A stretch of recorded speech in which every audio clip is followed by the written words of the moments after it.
আমরা যারা ৮০ বা ৯০-এর দশকে বেড়ে উঠেছি তারা বিশেষ কিছু ছিলাম না, কিন্তু আমরা ভাগ্যবান ছিলাম। আমাদের সময়ে এক হাত লম্বা কলম পাওয়া যেত।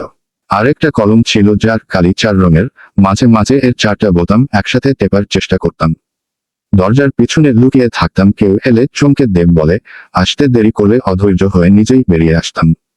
রাতে হাঁটার সময় ভাবতাম আমি যেখানে যাচ্ছি চাঁদটাও আমার সাথে সাথে সেখানেই যাচ্ছে।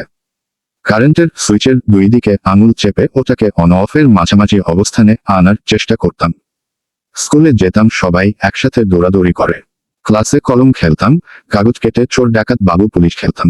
বন্ধুরা মিলে গাছ থেকে আম, জাম, লিচু চুরি করেছি কতবার। আমরা যখন ছোট ছিলাম দেশলাইয়ের বাক্স দিয়ে টেলিফোন বানিয়ে বন্ধুদের সাথে কথা বলতাম।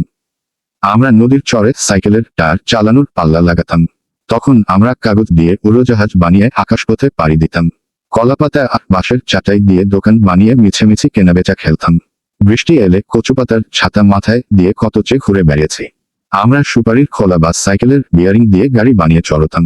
দুপুরে সবাই মিলে একসাথে হৈ হৈ করে নদীতে ঝাঁপিয়ে গোসল করতাম। রাতে বাঁশ বাগানে গিয়ে জোনাকি পোকা ধরে ধরে পেঁপের ডগার ভিতরে ভরতাম।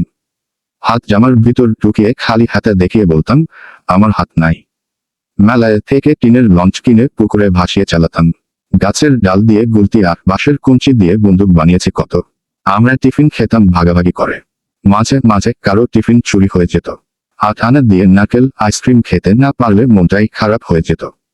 হঠাৎ আকাশ দিয়ে প্লেন গেলে সবাই ঘর থেকে বের হয়ে এসে আকাশের দিকে তাকিয়ে থাকতাম। স্কুল ছুটি হলে দৌড়ে বাসায় আসতাম মিনা কার্টুন বা টম অ্যান্ড জেরি দেখব বলে। ছুটির দিন দুপুরে বাংলা সিনেমা দেখার জন্য টিভির সামনে হুমড়ি খেয়ে পড়তাম। টেলিভিশনে ছবি ভালো করার জন্য অ্যান্টেনা ঘুরিয়ে কত কসরতই না করেছে।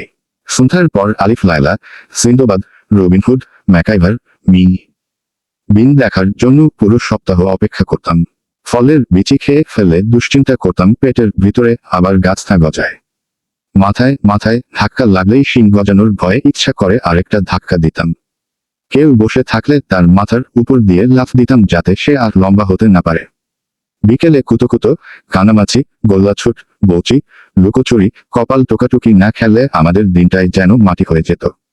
কাগজের নৌকা বানিয়ে খালে বিলে ভাসিয়ে দিতাম। ফাইনাল পরীক্ষা শেষ হলে পড়াশোনার বালাই থাকতো না, তখন কি যে মজা লাগতো বলার বাইরে।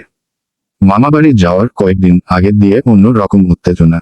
ডিসেম্বর মাস আর শীতকালটা আমাদের সময়ে অনেক কালারফুল ছিল, তবে ডিসেম্বরের ৩১ তারিখ যতই এগিয়ে আসতো মনের মধ্যে ভয় ততই বাড়ত, ওই দিন যে ফাইনালের রেজাল্ট দিবে। আমি জানি আমাদের জেনারেশনের যারা এই লেখা পড়ছে নিশ্চয়ই তাদের মুখে হাসি ফুটে উঠেছে। এসব কথা মনে পড়লে ইচ্ছা করে আবার সেই ছেলেবেলাটা ফিরে পেতে। সত্যি ওই দিনগুলো খুব মিস করি।